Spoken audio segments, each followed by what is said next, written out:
Përshëndetje gjithëve, ne jemi Trade Castlevania, si çdo javë ne do diskutojmë me Irdin dhe me Henrin për tregjet financiare, do të flasim për lajmet dhe eventet kryesore që kanë ndodhur këtë javë, pasi kemi dhe disa lajme që po ndikohen drejt për drejt nga presidenti i Amerikës Donald Trump, po ashtu do të flasim për analizën teknike të kriptove, për stocks, do të shikojmë S&P 500, Nasdaq, edhe për mallrat dhe Forex një pjesë të segmentit, kështu që ju ftojmë ta ndiqni. Përshëndetje çuna. Përshëndetje Kleo. Përshëndetje. Gëzuar të gjithë se është Bajrami sot. Gjithë shqiptarët që festojnë Bajramin. Doja ta filloj direkt në temë me lajmet e vendet kryesore të javës kaluar. Irdi, do ta hapësh ti këtë pjesë, ti je eksperti për këtë punë. Po, atëherë lajmet këtë javë ishin shumë interesante. Duke filluar që nga Hana e Marka. Kishim core CPI data që është për inflacionin, që doli më lart se ç'pritej. Edhe GDP-ja duket ishte të hënën, diçka e tillë që doli në nivele të pritshme, po ishte për 4 mujorëshin e fundit, për 3 mujorëshin e fundit të 2024-s.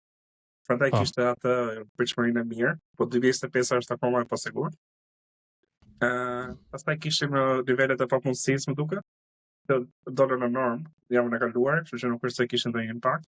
Pastaj kishim të Trumpit që lançoi tarifa 25% për makinat, të dielën atë hënën, kështu që kjo solli pastaj atë uljen e marketit pothuajse kudo. Sepse duket sikur lufta me tarifa do vazhdojë gjatë. Edhe deklarata që ka bërë data 2 prill çlirimi i Amerikës, kështu që është shumë problematike për tregtuesit. Edhe po shohim që po dalin të gjithë pothuajse. Edhe ata që po futen thjesht po përdoren për institucionet për të shitur reaksionet e tyre. Kjo është situata pak a shumë këtë javë. Kishim ulje në S&P prap në zonat 550, që ule edhe para një javë, 2 javësh. Ndoshta si support, ndoshta do kemi një ulje më thellë, varet domethënë. Kishim atë që parashikuam javën e kaluar që do shkonte te 5.8, edhe do kishte ulje, edhe ndodhi ashtu domethënë. Ishte tjetër me pik, sa goditi 5.75, 575, 510, ul direkt te 550 të premten. Kështu që pak a shumë këto ishin ato që vërejtohen këtë javë. Edhe periuri që vazhdon shkon sipër. Duke qenë se përdoret si hedge kundër inflacionit edhe kundër recesionit. Po frikës probleme ekonomike, recesionit dhe këto tjerat. Dohet flisja pak për arsyen pse ka rënë tregu. Unë mulova pak me një reel dhe kam muluar edhe te Telegrami gjatë javës, por është mirë për dëgjuesit që ndoshta nuk e kam parë Telegramin ose janë pjesë e Telegramit ton gjatë javës ose edhe TikTok-un nuk e ndjekin. Arsye kryesore ka qenë është ajo që ka testuar 200 SMA. 200 SMA është një çmim mesatar 200 ditor të S&P 500 dhe përdoren nga investitorët afatgjatë si një shenjë që trendi është a bullish a bearish. Javën e kaluame po e ritestonte atë zonë, po mundoshte që ta rimerte nga sipër, typte për prapë sipër asaj zone dhe zakonisht është një moment që fillojnë që të marrë eufori tregu dhe blihet më agresiv. Ajo nuk ndodhi. Testoi atë zonën dhe ra prap dhe që atëherë dolën dhe ca lajmet e tjera që dolën pak si le të themi jo të mira, që ishte lajmi i tarifave të Trumpit për automjetet që importohen nga shtetit. Ajo ishte Iri, se më mend mirë lajmi. Pra, automjetet edhe për pjesët e tyre. Kjo është edhe problematika sepse ka shumë kompani amerikane që i prodhojnë pjesët në Kinë ose në Europë dhe importojnë në Amerikë. Sepse s'kan fabrikat të tyre në Amerikë. Kështu që kjo ka bërë problematike. Vetëm Tesla më duket, prandaj kishte atë rritje të çmimit që i prodhon çdo gjë në Amerikë, po thjesht përveç baterive, po edhe bateritë ka filluar të prodhojnë në Amerikë. Kështu që është problem. Edhe kjo është problemi. Tani po fillojnë ca kompani të tjera si Hyundai që ka bërë marrëveshje me Amerikën që të hapin një fabrikë atje që të prodhojë makinat atje. Ideja e Trumpit është që të fillojnë kompanitë e tjera që të prodhojnë mrena për mrena Amerikës, por dhe pjesët, se një grafik që pashun ishte që materiali merreshe nga Amerika steel, metali, merreshe nga Amerika, shkonte në Kanada, punosh atje, shkonte në Meksik, bëshe pjesa dhe pastaj importoheshe në Amerikë për të shitur. Ai do të heqi këtë faktorin që shkonte Kanadaja, shkonte Meksika dhe prodhohen atje, të prodhohet mena për mrena Amerikës. Kjo është arsye pse po e bën këtë gjë. Por te ajo pjesa e S&P 500 anën teknike që ta mulem dhe pak më detaje, unë kam darë dhe një grafik në Telegram që kam thënë që kam treguar që në momentin që është mbi 200 SMA, vetëm të hysh, në momentin që është tregu mbi 200 SMA, ti do performosh më mirë se sa DCA ose buy the dip ose diçka tjetër, dhe prandaj është kyç, është arsye kryesore pse ka rënë tregu. Edhe për ato që janë dëgjues tonë dhe duan të dinë pse ka rënë kripto, për këtë arsye ka rënë dhe kriptot. Kur bin S&P 500, kur bin tregjet në përgjithësi, bin dhe kripto, se nuk është veç. Është thjesht një industri që investojnë investitorët. Për Trumpin, frika tani javën që do vi, ta mulem pak atë datën 2 prill, sepse ka ngelur në menjen e të gjithë që 2 prill do kemi një bull run. Do të merr mendimin e Kleos hier dhe pastaj Tirdi dhe do të jep edhe unë një mendim këtu. Po, 2 prill do ketë një bull run. Shiko se ajo që kam parë unë për rrjetet sociale këto kohë të fundit janë që njerëzit po nxjerrin disa foto ku krahasojnë vitin 2020 me periudhën që është tani dhe pothuajse është e njëjta lëvizje, flasim te analiza teknike e shërimeve, është njëjti trend, siç ka qenë në 2020, pritet që të bëhet dhe tani dhe presin një bull run. Por ne do ta shpjegojmë dhe do bëjmë një reels për këtë, po me që jemi këtu po e them që njerëzit duhet kuptojnë që mund të jetë i njëjti formim çmimi, siç ka ndodhur përpara disa viteve, përpara 5 vitesh, edhe mund të kemi me të vërtet një bull run, po flas te ana e kriptove, por duhet të bazohen pak edhe tek S&P 500 në Nasdaq, nuk është e njëjta situatë. Ekonomia nuk është njësoj siç ka qenë ato vite, edhe faktorët ekonomik që ata që lëvizin tregun më shumë nuk janë njësoj. Kështu që data 2 prill për mua mund të jetë një lëvizje.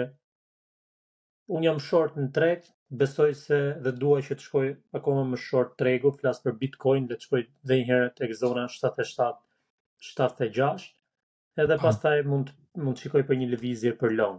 Ky është mendimi im për datën 2 prill, kjo lëvizje tarifave, ashtu kemi edhe një lajm të Trump që deklaroi pak më parë që është pak i mërzitur me Putin pasi nuk po ruan atë kontratën çfarë kanë bërë ata për paqëruajtjen, edhe mund të shtojë dhe sanksionet kundrejt Rusisë, kështu që edhe kjo nuk mund pritet mirë nga investitorët.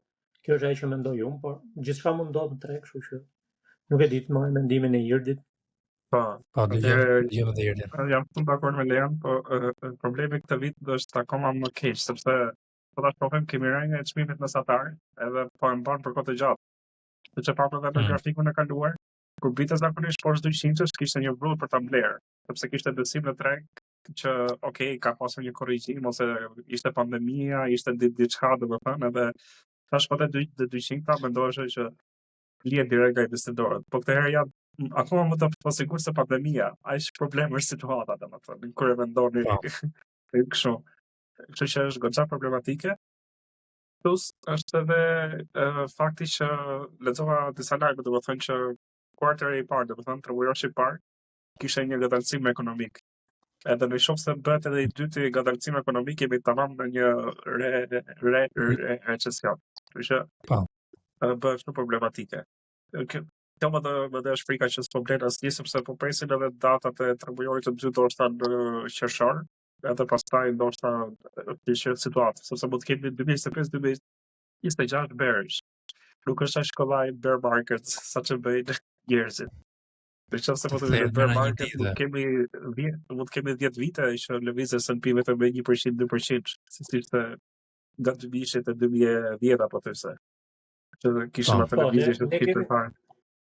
Henry ka bërë një video para disa 4-5 muaj, ndoshta edhe pak më shumë, ku ka shpjeguar që S&P 500 dhe Nasdaq në këto vite që do vinë, pritet që mos ketë këtë rritje që ka pas këto 3-4 vitet e fundit, por mund të lëvizi 3 deri në 10% plus maksim, 3 deri në 8, diçka tjetër, nuk e mbaj mend mirë si e ka analizuar.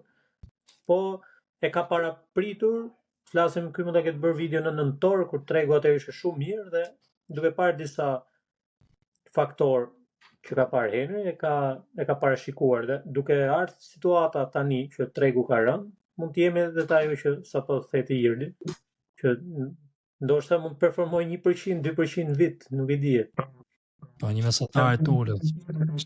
Po rritet kjo që s'po kthehen borxhet të kohë, mortgage, si që thova grafikun thotë Telegrami, fakti që po edhe ushqimi po bëhet me qira. Po haushim sot paguaj nesër, këto tregojnë paqëndrueshmëri ekonomike dhe që njerëzit nuk kanë kapital ndoshta shumë në përdoar. Po. Dhe unë jam me atë mendim që jemi në një situatë të rrezikshme nga ana ekonomike në Amerikë. Edhe Trumpi ishim bashkë Leo kur po ishim te pubi këtu afër ku jetoj unë. Edhe pam te lajmet që Trumpi po thoshte që është okay me një recesion, po që është sepse këto gjëra që ai po bën janë të nevojshme. Ai është nuk e ka problem që të ketë një recesion. Ne kemi diskutuar disa herë që recesioni është diçka që shikohet si pjesë e ciklit ekonomik. Është pjesë e ciklit natyrshëm ekonomik. Inflacioni është frika më madhe që ka Banka Qendrore Amerikane dhe shteti amerikan. Dhe ato nuk kanë shumë problem që të ndikojnë njerëzit e thjeshtë ose edhe bizneset dhe të bëhet një pastrim, një cikël, një purge mund të qush i kapitalit, ku humbasin njerëzit e thjeshtë dhe fitojnë personat e tjerë që janë më të zgjuar ose më të aftë ose kanë kapital më shumë. Kjo është situata. Në të gjithë botën rriten kompani që dalin në prona publike, kurse në Amerikë ulen. Pasi alimentojnë çdo 7-8 vite shumë kompani që janë publike. Dhe nga 1900 ku ishin 3000 kompani, më duket diçka tjetër, se mbaj me shifë fikse, kurse sot janë 1000 kompani publike në Amerikë. Është ka filluar të bie sepse është përqendruar kapitali në kompani shumë të mëdha, edhe kompani të vogla dalin jashtë tregut. Po, është një koncentrim kapitali total. Kemi dhe faktorin që përmendet ti Irdi që ishte atë grafikin që ndave me mortgage që janë kredit për shtëpia që nuk po paguan. Është një shenjë negative që njerëzit nuk kanë të ardhurat e duhura dhe nuk kanë mundësi tani me majtur atë jetesën që kanë krijuar për veten e vet, edhe borxhin që kanë marrë përsipër. Lajmi që po thoje për ushqimin që po e merrshim me marrë me borxh, është bashkëpunimi DoorDash, që është një që çon ty gjërat në shtëpi, një aplikacion që çon gjërat në shtëpi, dhe Klarna që është i lidhur me kredi afatshkurë që ti paguon me këste mujore. Llogaritë që do blesh ushqime nga supermarketi me kredi edhe ta pagush me mujore më mbrapa ose me javore ose si do ta pagush me Klarna. Tregon që ka një problem ekonomik në Amerikë, është një shenjë negative për gjendjen amerikane.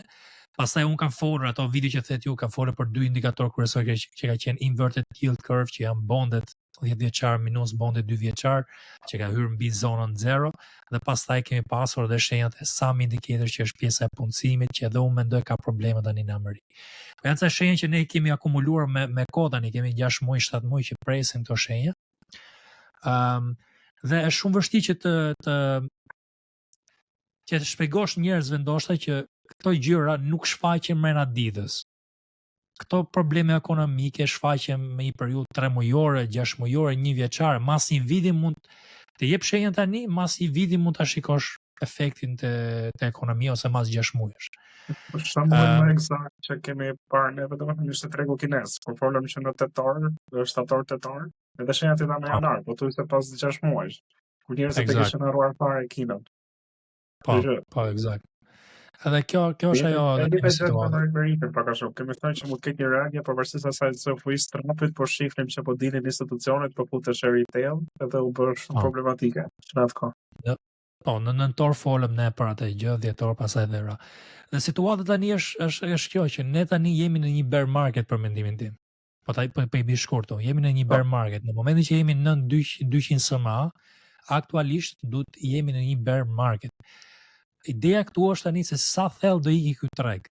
Këtë duhet të keni në menje, si investitor, si trader, se sa thellë do iki ky treg. A do bëj një double bot te kjo zona, a do bëj një higher low që i bin që mund ta maj këtu dhe pastaj kthehet të hanën dhe të martën, nesër pas nesër kthehet tregu për lart. Kjo është për tu parë. Dhe në kripto po një gjë, kemi qenë në një bear market që në dhjetori. Nuk kemi në një bull market, sepse ka thyr strukturat, sidomos për altcoins, vetëm Bitcoin ka ngel, XRP më duket Cleo dhe nuk e di kush ka qenë tjetër që ka qenë i qëndrueshëm, më duket edhe ADA. Por XRP dhe Bitcoin ka qenë të qëndrueshme mbi 200 SMA, mbi strukturat kryesore dhe janë akoma Bitcoini, po që man 75-ën, jemi akoma me potencial për bull market, që mund vazhdoj më lartë. Por të tjerat kanë qenë në një bear run ose një bear market, mund të qush. Asnjëherë nuk kam parë shenja që mund kemi një rritje serioze, dhe kjo lëvizje që ndodhi, flasim për kripton, edhe për S&P 500, 2 javë patëm rritje graduale, shumë të ngadalt, dhe për 2 ditë e hangu atë rritje. I bin që a jemi në një bull market apo jemi në një bear market ku për 2 ditë e han rritjen 2 javore. Jemi në një bear market. Shumë e qartë që kemi më shumë sellers, më shumë shitës, pastaj kemi edhe faktorët e tjerë që kemi përmendur ne që e kanë krijuar këtë situatë, si teknike dhe fundamentals. Kjo është situata e përgjithshme. Pastaj në një lajm tjetër, kishin ndonjë lajm tjetër për të mbuluar këtu? Kishim AMD dhe Nvidia dhe teknologjia që dole ai lajmi që Trumpi do bëj bllokovi, domethënë kalovi në veto shumë kompani që ishin të lidhura me Kinën, që ishin si tip kompani Guask që kishin produktet e Nvidias dhe AMDs, të çipave në përgjithësi, u bëri veto kundër Kinës, kështu që kjo soli një ulje edhe të teknologjisë. Që edhe kjo domethënë solli atë rënjën e tregut. Po. Edhe kjo ishte këtë rëndësishme. Po. Edhe pastaj patëm dhe problemin e inflacionit, nuk e përmenda fare inflacionin, që atë që e përmendë të tjerë, që javën e kaluar doli pak më i lartë. Kështu që ka shumë shenjë që po akumulohen njëkohësisht. Trumpi nuk po e ndihmon me këto tarifat. Për tarifat, që ti flasim dhe pak për tarifat më detaje datën 2. Unë mendoj është priced in. Do merret vesh pak më shumë se çfarë impakti do ketë te gjithë tregjet, sepse do shikohen qartë çfarë tarifash do bën reciproke. Do ndjet impakti i erë. Unë mendoj për poshtë, është për të parë, do ndjet i erë impakti. E vetmi arsye pse mund shkojë tregu po lart është që Trumpi të thotë ne nuk do bëjmë tarifa fare, ose nuk do bëjmë tarifa reciproke. Do shikojmë 1-1. Për çdo, ashtu do jetë një gjë që tregu mund ta presi pozitiv, se thotë, ok, nuk do bëhet luftë tarifash. Kjo do jetë vetëm arsye pse tregu shkon për lart direkt. Kur Trumpi të vi dhe të thotë këto janë tarifat reciproke, mendoj që çdo treg ka për tërë, sepse nuk do ta dinë investitorët çfarë impakti do ketë te industritë kryesore globale. Do ta shikoni herë impaktin dhe dalin. Për siguri do dalin, do hynë të asetet e tjera, ndoshta floriri, ndoshta të bondet 3 vjeçare, 2 vjeçare, 10 vjeçare, është për të parë situata ku do hynë, por ose edhe asete globale, që kemi parë ca mundësi, si tregu korean, që është i nënvlerësuar. Kemi përmendur disa herë, Samsungu ka pasur një rritje këto javë, ne kemi përmendur Samsungun me muaj përpara. Hyundai është një kompani që mund të ketë një rritje serioze dhe disa kompani të tjera. Por tregu europian do ndikohet dhe kemi parë ca shenja fillestare që ndoshta tregu europian do ketë një ulje. Gjermani, DAX, francezi dhe anglezi ndoshta mund të ketë një rritje, sepse është veç nga Europa, por dhe ato besoj që do kenë impakt nga tarifat njëkohësisht sepse çdo gjë do ndikohet. Por e vetëm mënyrë se si shikoj një bull market mbas datës 2 është po që Trumpi nxjerr një lajm pozitiv që heq fare tarifat dhe ka negociuar situatën. Sepse foli këtë javë duket me kryeministin e Kanadas, nuk e di kush e përmendi këtë pjesë. Mund të kesh qenë ti Irdi, nuk e mbaj mend. Që foli me kryeministin e Kanadas dhe tha që ishin diskutime pozitive dhe mund të ketë një le të themi marrëveshje që mund krijohen për midis Amerikës dhe Kanadas për tarifat, besoj. Kështu që ai ndoshta më të mirë. Në rastin më të mirë, këto janë negociata që do Trumpi me çdo lider që do vendosi tarifa. Ndoshta për disa kompani, po jo për të gjitha. Që duhet parë, domethënë, nëse e përdor si negociat këtë pjesë. Dhe jo si tarifa të vërteta. Prandaj presim atë datën. Sa jo me Kanadani ishte shumë pozitive, se i tha dhe kryeministër, jo guvernator, jo të pushtojnë, që e kishte ulur tonë. Që ndoshta ka një marrëveshje. Po. Kemi dhe një shans që është ajo grafike që ka qenë 2017 ku ai ka bërë tarifa, por nuk mendoj që ka qenë kaq agresiv me tarifën në 2017, duke më mend që qenë kaq agresiv. Si mendon ti, Irdi, Trumpi? Jo, nuk ishte agresiv. Nëse më mend ishin disa tarifa modeste që i vuri dhe Bideni, jo makinat elektrike, jo çeliku, hekuri, po jo në industri, të gjitha industritë, domethënë siç ka përtuar Trumpi që do të thotë në industri që do prodhojnë në Amerikë. Sepse akoma kisha të marrëdhënie të mira me Kinën, Kina shifeshe si një partner në atë kohë, ishte situatë ndryshe politike. Kjo mba mu që të dyshoj të ajo teori ose grafike që kam ndarë unë të Telegrami si një mundësi që mund të lëvizit të regu ndoshta si 2017, sepse këte herë ka qenë shumë agresiv, shumë intensiv, le të themi du tarifa për çdo gjë. Ka dashur ta bënte këtë herën e kaluar, por nuk e pati mundësinë që ta mbaronte punën, se mendonte që kishte edhe një mandat të dytë, që nuk e fitoi. Ai mendon ta bënte mandati i dytë. Po. Diçka tjetër është që Kina është forcuar shumë, edhe kjo e bezdish Amerikën, sepse ka investuar shumë në Afrikë, siç e kemi thënë, po investon në Ballkan, në Serbi që ka bërë shumë hekurudha, edhe po shtron influencën e saj, dhe kështu që do që ata adoptojnë. Po Kina më sa duket e ka arritur atë pavarësinë ekonomike, duke se e ka kopjuar teknologjinë e Amerikës për 70 vite tash 80 vite. E ka bërë forcë punëtore shumë të kualifikuar, kanë edhe numrin e popullsisë shumë të lartë, kështu që janë faktor pozitiv. Edhe kjo është bërë problem për Amerikën edhe si Europa, që i kundërvjen Kinës me tarifa dhe kundër tregtisë së lirë, sepse subvencionon shteti industrinë kineze tonë. Po. Është tani po bëhet ajo lufta e ICE dhe Kina besoj që do mund të ketë një pozicion të fortë aty dhe ndoshta dhe fiton. Është për të parë situata, për mendimin tim është për të parë me shumë kujdes data 2. Ndodh probabilitetet gjithmonë janë aty që edhe mund të ketë një bull market, po anoj më shumë short dhe kjo është arsye pse ne kemi tregtuar short në Bitcoin Ethereum, unë të paktën, se jam i hapur për tregtimet, jam transparent dhe në Telegram që i kam darë tregtimet e mia. Jam short, po unë jam në profit. Unë e kam uluar veten time te break even, edhe në situatën që kthehet tregu, unë jam i gatshëm që të hyj për lart dhe të shikoj investime për lart. Në stocks kam dalë komplet. Kam marrë vetëm një aksion që është francez, që është ACA, Credit Agricole Bank, se ka treguar akoma fuqi relative krahasim me tregjet e tjera. Por kam dalë nga gjitha setet. Lajme tjera nuk besoj që ka këtë javë, i erdit që kem çfarë do ndodhi këtë javë.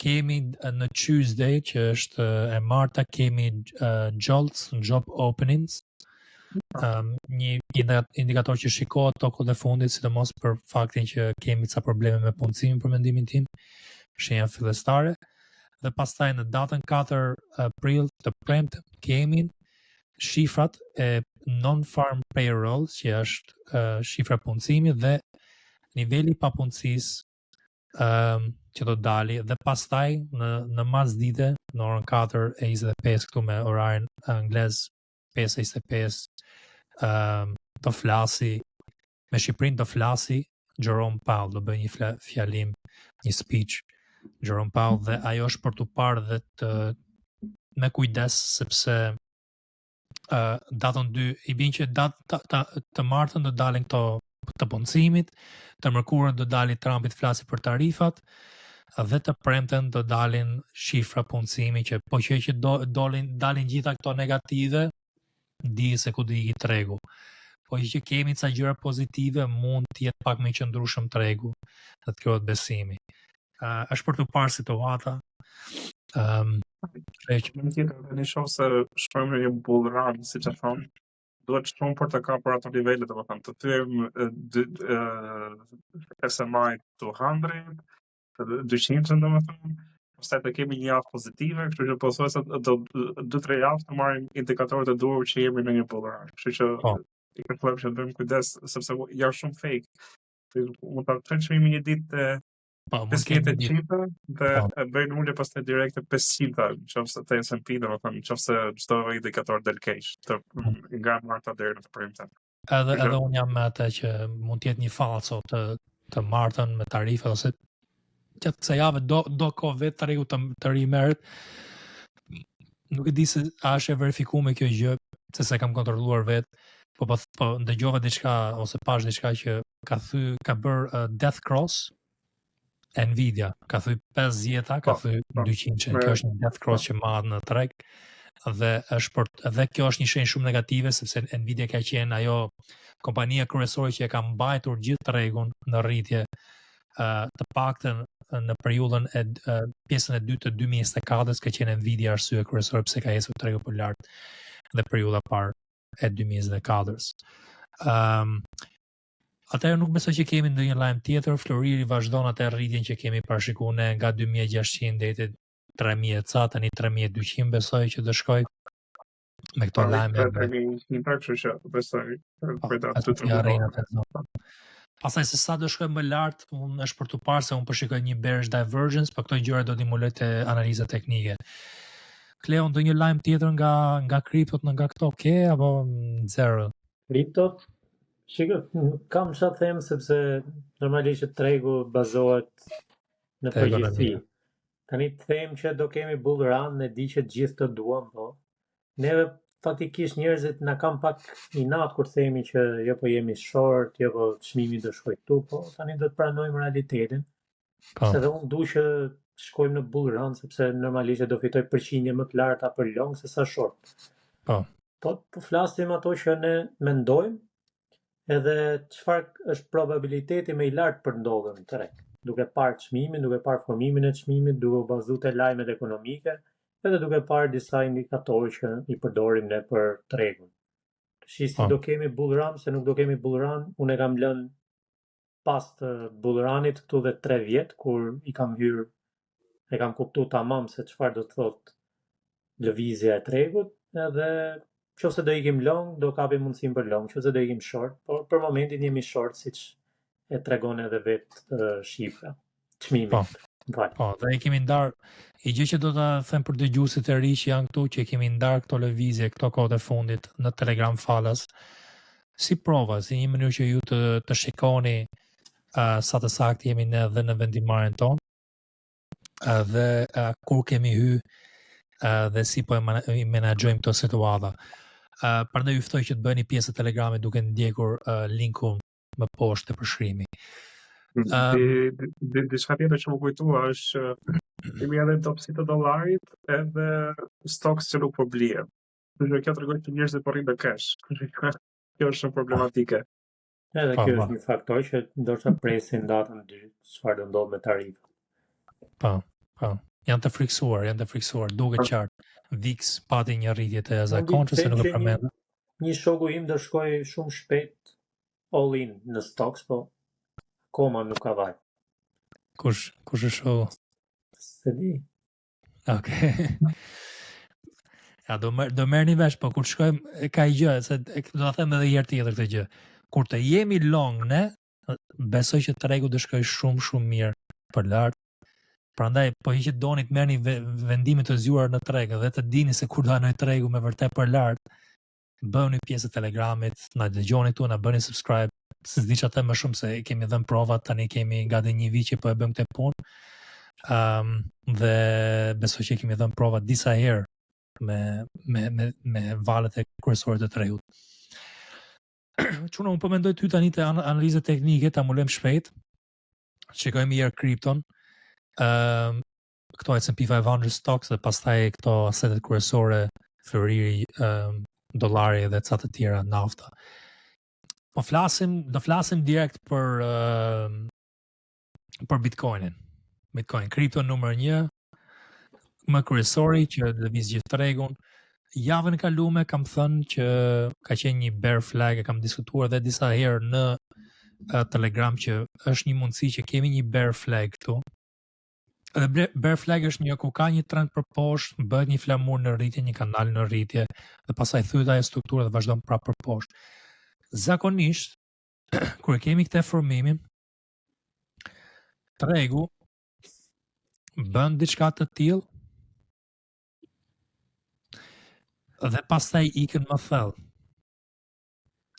Por këtu kemi disa mundësi që mund na lëvizi tregu, mund kemi një head and shoulder që mund të ndodhi, po që gjen supportin të 81-shi. Se duhet flasim me mundësi këtu, probabilitete. Kjo është një mundësi, head and shoulder.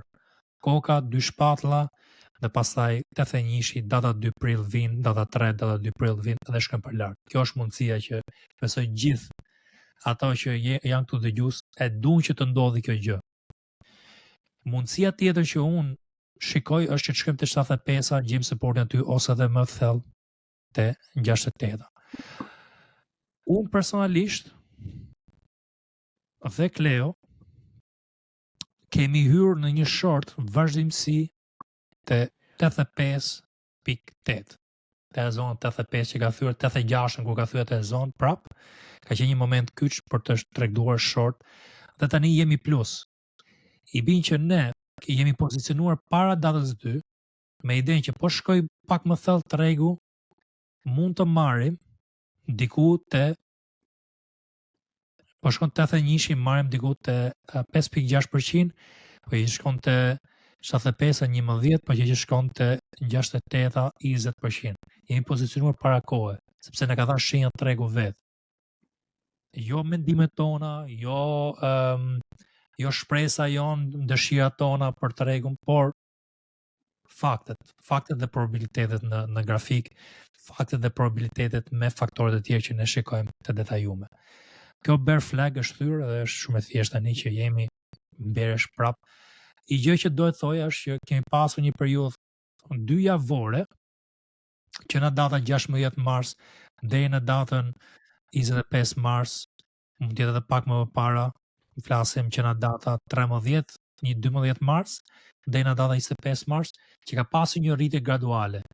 Kjo lëvizje ka bërë nga 81.000 deri te 88.000. Por 2-3 ditë e ka hangur gjithë televizit që ka bërë për 2 javë. Tregon që akoma jemi bearish. Kjo është ajo që përmenda pak më parë, që unë mendoj që jemi akoma bearish për këtë arsye, sepse shikohen shumë qartë që rritet dhe vazhdimësia e tregut në këtë grafik. Edhe menaxhimi tani është thjesht që ne kemi vënë një stop loss te zona break even, te zona që kemi hyrë, edhe menaxhojmë situatën kur të vi momenti.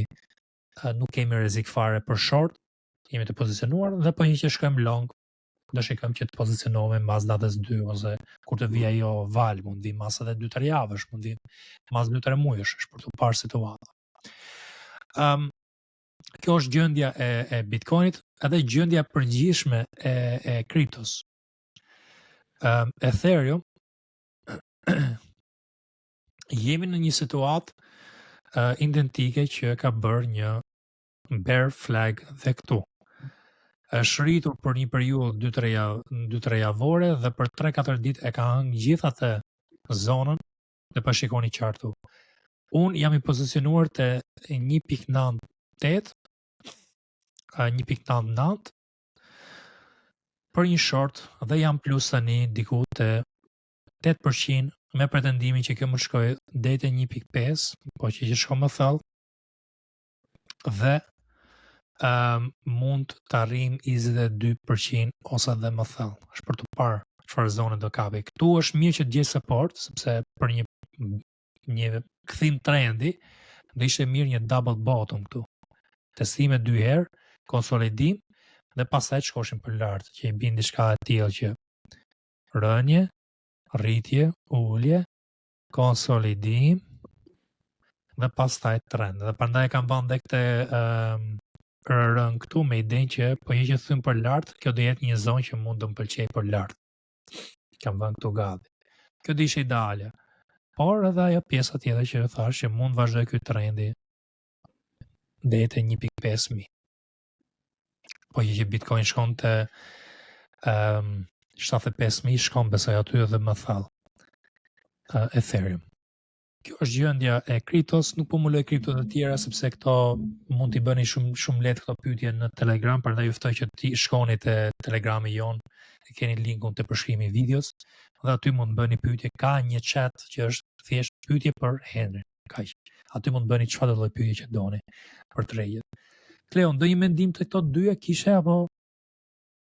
Po, zakonisht tregu, siç e kemi thënë, bazohet në bazë lëvizjes Bitcoinit, kështu që do të shikojmë, po deri në datë 2 do të jetë pak i pavendosur, edhe pastaj do vendosi tregu se si do shkojë, domethënë, po më mungon ajo fuqia blerëse, siç e thash edhe më parë. Mungon fuqia për long, ky është mendimi im. Po. Ska, nuk ka dëshirë nga investitorët, nuk kanë frikë shumë për momentin. Ti ke tregtuar ndonjë altcoin tjetër, më duket Cake, më përmendë disa ditë përpara, nuk jam i sigurt që a ke tregtuar atë apo jo. Për këm fal? Cake. Po, unë faktikisht kam bërë short Bitcoin edhe Cake tani, por jam duke parë dhe Fartcoin, sepse më pëlqen si coin, nuk e kam tregtuar për long, po kam dalë, tani po mendoj ndoshta formimi i çmimit pëlqen, kështu që do mund ta luaj prap. Por deri më kurrë nuk besoj se do bëj një lëvizje. Po. Ke tregtuar besoj te kjo zona këtu, afërsisht. Te kjo zona këtu besoj ke për afërsisht po flas. Po, te Cake po. Po, dhe pastaj e plus, po ja, keja 2-3 ditë që ke qenë plus. Po, dhe Cake, po, për ti, besoj që ke atë synimin, po kapim synimin nga kjo zona këtu, që mund të bëjmë një stop loss të kjo zona, ke synimin që të bëj një retest këtu, për 37% që i bi 1.3. Po, 1.3. Këtë ishe ideale. Po, 1.3, 1.2. Okej, shumë mirë.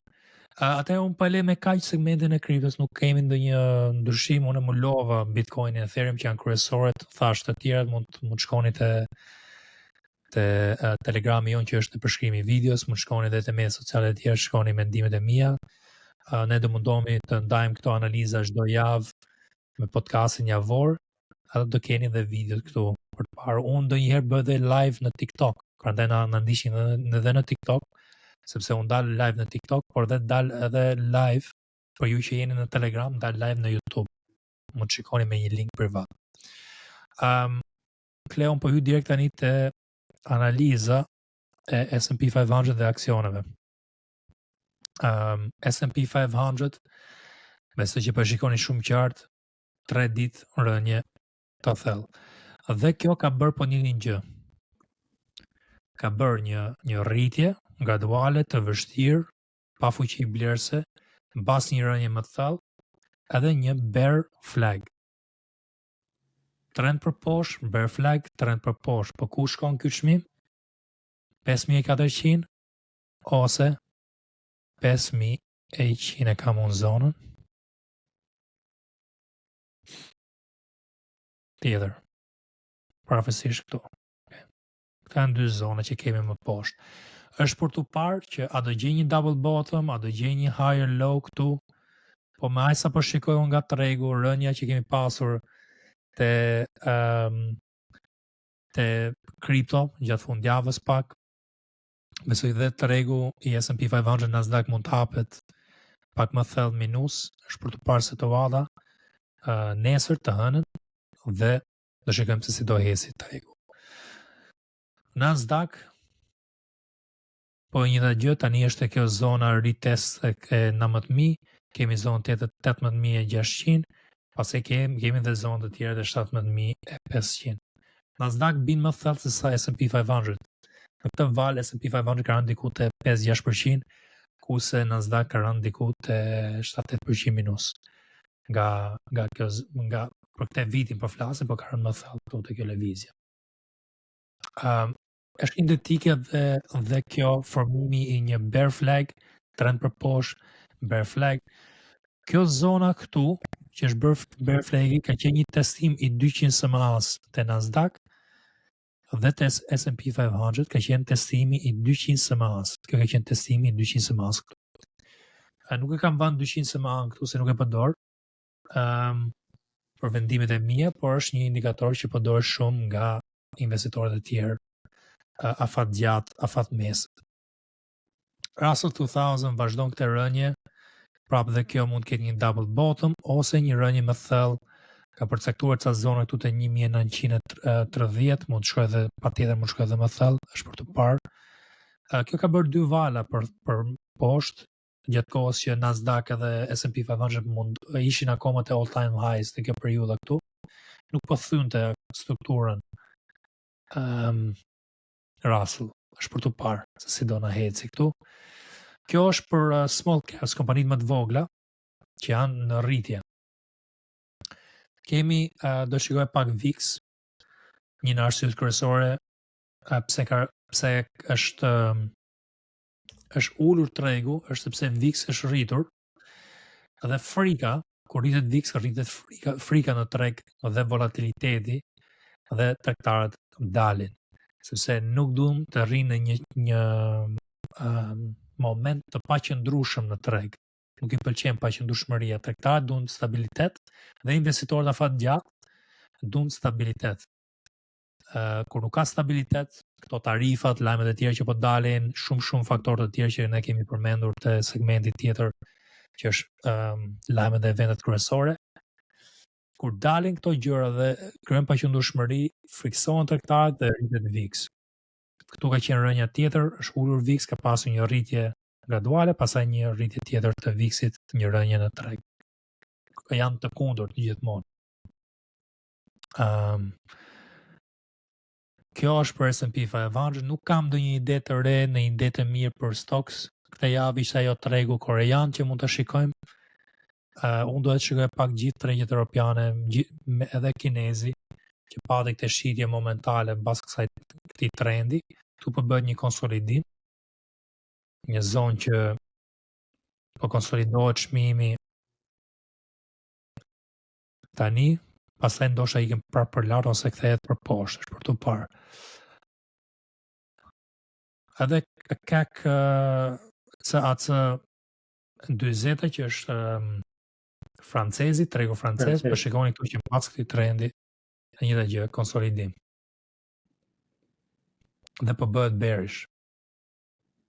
Mund të jetë në rënje kështu dhe pastaj ndoshta shkon për lart, është për të parë se të valla. Por unë këtu nuk është që shikoj ndonjë shpresë për momentin, derisa të RSI-ja të bëhet pak më i ulët. Pak më i shitur këtu. Dhe te HSI-ja, që është Hong Kongu, që është ajo. Po thyu këtë zonën e mezit RSI-ja, mund kemi një ulje te 50% të kësaj lëvizje që ka bërë, dhe mund përdorim Fibonacci për të parë ku është ajo zona, mund jetë këtu te 21.720. Këtu mund jetë HSI-ja. DAX gjithashtu po një dhe gjë ka thy këtë strukturën këtu te zona mezit të RSI-ja, por zakonisht e manë dhe te zona 45. Mund të avizojmë këtë që ta kemi për javën tjetër, shikojmë se a do gjejmë një support këtu dhe pastaj të vazhdoj për lart. Mund të jetë një moment kyç që mund të anoj prapë për lart DAX, tregu gjerman, se ka qenë një rritje të jashtëzakonshme tregu europian. Unë mendoj që do ketë pak probleme, sidomos që Gjermani ka industri për makinat, ka industri për produkte shtëpijake për shembull, Miele, ke Bosch, ke këto tjerat që merren me prodhim, dhe besoj që do ndikohet shumë tregu gjerman edhe ekonomia europiane nga tarifat, është për të parë. Kemi dhe anglezin, ku është anglezi? Se pas kam këtu. Aq pak e dashkam tregun anglez. Që do anglin. Çfarë? Që do anglin.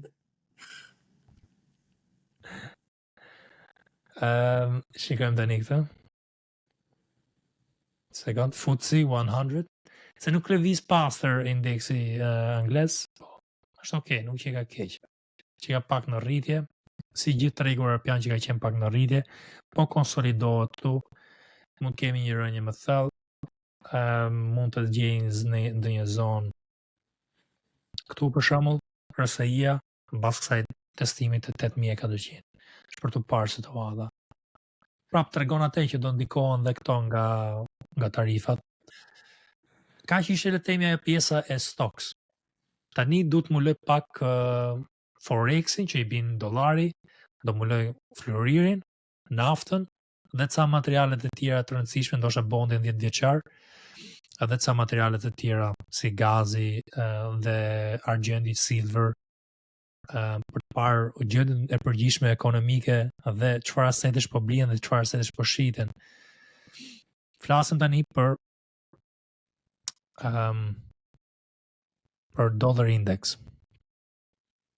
Të shikosh këtu që patëm të rënje, një rritje këtu që ishte një mundësi e mirë për ju që jeni afat shkurtër në Forex që të tregtonin, unë ndava e kam thënë disa herë që ishte mundësi e mirë mbas testimit të 103. Tani po ulet pak, është për të parë që do gjejnë një support të kjo zona ose do shkoj prapë te 103, është për të parë. Për mendimin tim duhet të ketë një farë rritje dollari. Është për të parë. Po pati rritje dollarin, ndoshta kemi më shitje më të madhe në stocks edhe në asetet e tjera të rrezikshme.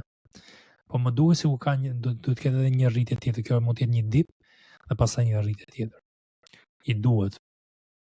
Me të rënje të thënë që ka bërë dhe sa i shitur është RSI-ja këtu. Edhe po bërë një dip, më shkoj deri këtu dhe pastaj kthehet prapë për lart. Për të parë. Javën që do vi, unë nuk e tregtoj dollarin, unë thjesht e analizoj që ta di gjendjen e dollarit edhe si për çfarë arsye po rritet dhe po shitet dhe çfarë impakti ka te tregjet e përgjithshme. Kleo, po patëm do i mendim, ndërhy kur të dush ti, nuk është problem për mua. Po shikoj edhe në kompjuter, po ndjek edhe ty. Po ne po thjesht bëjmë një analizë. Pak a shumë, po edhe i kemi diskutuar gjatë javës, kështu që për të është pak si ndoshta edhe e mërzitshme. Një gjëra. Është e mërzitshme se sa më shumë ti përsëritesh, më gjë e mirë është. Sa më e qartë të bëhet, po. Mbas sa rënje, unë po thoj që do shkonte për lart, ndoshta do bëhet një dip tjetër. Nafta ka qenë një industri që unë fatkeqësisht nuk e studiova mirë këto 2-3 javë. Kleo, se më duket Oksi heci mirë dhe ca tjera. Që kishim pasur ca mundësi sepse ka pasur të rritje, por isha pozicionuar më shumë të asete më të rrezikshme si mikrostrategjia, te Palantir, te ca tjera, me idenë që të fitoje diçka më shumë. Por nuk eci tregu më lart dhe kam dalur nga ato, por nafta ka ecur mirë dhe themi kam humbur mundësinë që për ta tektuar, ndoshta bën një dip dhe aty do na japi mundësinë. Unë doja dipin pak më parë që ta tregtoja këtë kjo zona, ndoshta dipi varion bëhet këtu dhe pastaj tregtojmë prapë te zona. Këtu te 68. Gazi natyral vazhdon këtë rritje që ka pasur tani për disa muaj. Unë kam qenë në këtë valën e gushtë që flisja pozitivisht për gazin natyral. Natural gas, besoj që përkthehet gaz natyral. Edhe ka pasur këtë, le të themi, rritje këtu, pastaj një dip, një rritje tjetër dhe dip tjetër, ndoshta një rritje tjetër. Po se po konsolidohet e kjo zona, ka vështirësi me thy këte zonet e 4.60, 4.60, 4.8, është për të parë, por pozitive në përgjithësi, madhrat.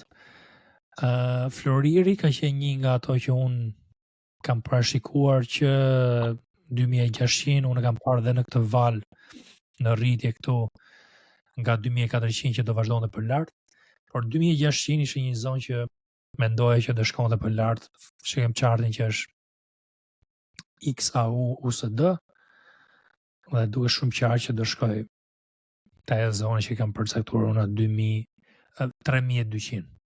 Këtu kam tregtuar unë disa asete miniera Floriri, se nuk e tregtoj Floririn vetëm, e tregtoj miniera Floriri ose asetet e tjera që lidhen me Floririn dhe kanë ndikim.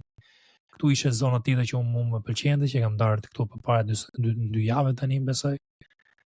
Dhe përmendë javën e kaluar që kishim këtë strukturën këtu që mini strukturë që po krijoheshe, mini dip dhe pastaj rithyrje dhe rimarrje të asaj zone për lart. Silver ka qenë një nga asetet që ka qenë në rritje. Unë po shikoja ca miniera dhe kompani që merren me silver. Nuk tregtova, por silver për mua manipulohet shumë nga institucionet dhe kam frikë ta tregtoj, kurse Floriri vazhdon këto rritje se ka kërkesë nga faktorët ekonomik. Por silver 34 kemi rezistencë. 36 në kam pasur si zonë synimi unë, për para të kjo vala tjetër. Dhe atë mund të realizoj tani për mendimin tim. Po, do kone vetë. Kemi dhe vizën e trendit të që mund të mbaj. Shpër të parë se e teston dhe pasaj shkëm për lartë. Kemi bondin 10 vjeçar, që është shumë rëndësishëm, ka rënë dhe bondi 10 vjeçar se përshesin dhe këte, nga faktoret për probleme që mund ketë Amerika, dhe të kjo është bërë po i njëti formim. Bear flag. Shikoni? Një bear flag dhe të kjo. Rënje, bear flag, pasaj rënje. Që ka ndodhur dhe të asetet e tjera, S&P 500, Bitcoin, Ethereum, shumë asetet e tjera. Ndë një tjetër, nuk ka ndonjë tjetër që mendoj që ja vlen për momentin. Është tregu australian, shikojmë ta studiojmë pak. Dhe kjo, bear flag këtu dhe rënje. Dohet të shikoj pak tregun korean që mendova që mund të ketë dhe brazilian.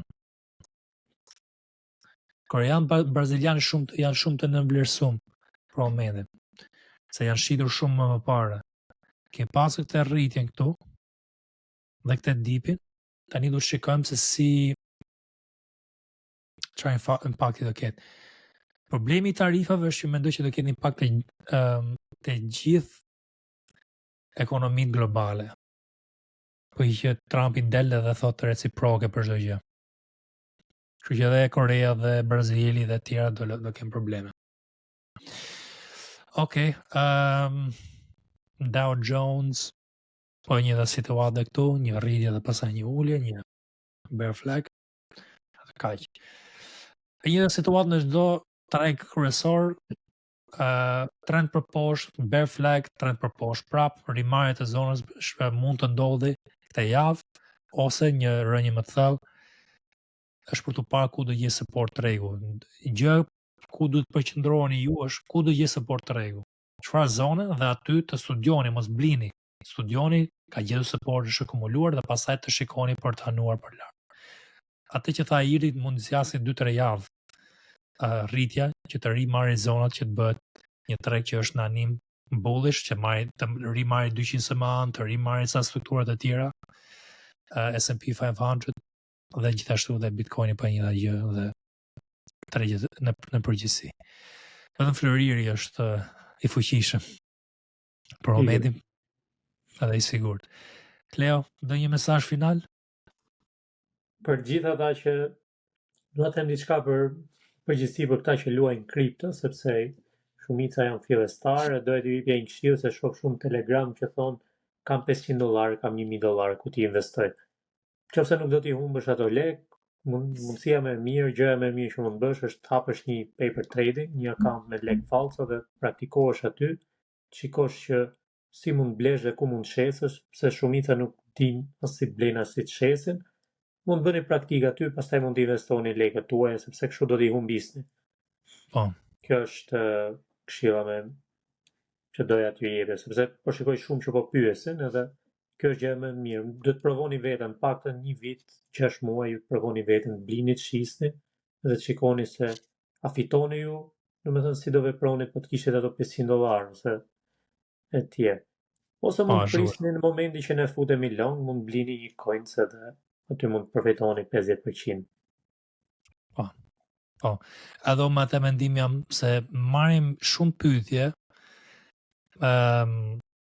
Nuk po e them që të ofendoj dikë ose në gjë të tillë, po e them më shumë që si këshill, marrim shumë pyetje për sa gjëra që janë bazike ose bazë të tregtimit. Për shembull, çfarë është një short, çfarë është një long, çfarë është shitja, si mund të shes, si mund blej. Po që nuk di të blesh edhe të shesësh, nuk di të përdorësh platformën që ke përzgjedhur, Binance apo diçka tjetër,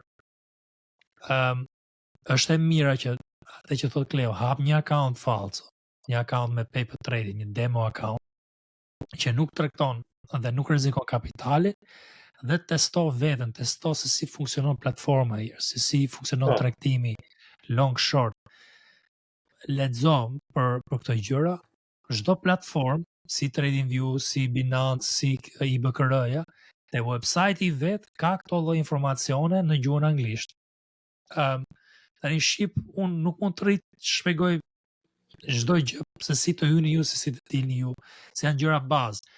Unë të ndihmoj duke dhënë analizat dhe mendimet e mia dhe unë aktualisht unë nuk po mundohem që t'ju ndihmoj.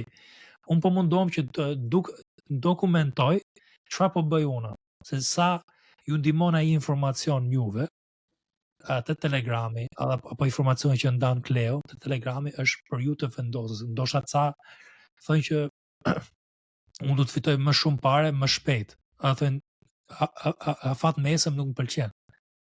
Nuk na pëlqen për shkak mendimi që kemi ne. Ka shumë njerëz që thonë nuk janë jam anën e kundërt, ca tregtojnë afat gjatë, duan vetëm të buy and hold. Janë gjëra që secili ka ato ndjenja personale për tregun, por po që nuk di të bësh gjërat bazë, mos e merr iniciativën fare për të futur kapital real. Sepse do të digjesh dhe do të japësh paran Binance-s, IBKR-s ose një kompani tjetër që ju përdorni, se ato do ta marrin paran. Ose dhe tregu, do ta marrin tregtarët e tjerë. Është gjëna që të humbni parat kot. Më mirë studio pak. Dhe kjo është mendimi im, se unë e di se sa vështirë është për të vënë kapitali, Kleo e di. Edhe do punë, ju besoj që punoni, keni punë të tjera, merrni iniciativën, mësoni se si të tregtoni herë dhe pastaj rrezikoni kapitalin. Nuk është bashe me lule tregu, nuk është ëndra që një ëndër që do bësh i pasur për ose lotari. Është shumë e rrezikshme dhe po nuk ditë të tregtosh ja jep personat e tjerë, se dikush do të humbi që të tjerë të fitojnë, si puna jonë, për shkak që ne tani po fitojmë, dikush po humb para aty. Se kush po humb ne nuk e dim. Është tregu në përgjithësi. Mesazhi final është që një ndihmë e madhe që do keni është kjo e Telegramit dhe YouTube-i jon. Jemi munduar që në startin e këtij YouTube-i që të bëjmë informacione sa më të sakta për ju që të jenë profesionale në nivelin profesional. Okej, ne nuk vishemi me kollare dhe me këmisha, por për të tregtuar tregun e dim se si ta bëjmë në mënyrë perfekte. Për të parë provat, shkoni te Telegrami për të marrë sugjerime, ndihmë, pyetje, gjëra të tjera, të shikoni vendimin që marrim ne, analizat që bëjmë ne gjatë javës, keni Telegramin dhe keni te përshkrimi më poshtë. Okej, po le me kaq. Faleminderit Kleo. Faleminderit. Edhe edhe për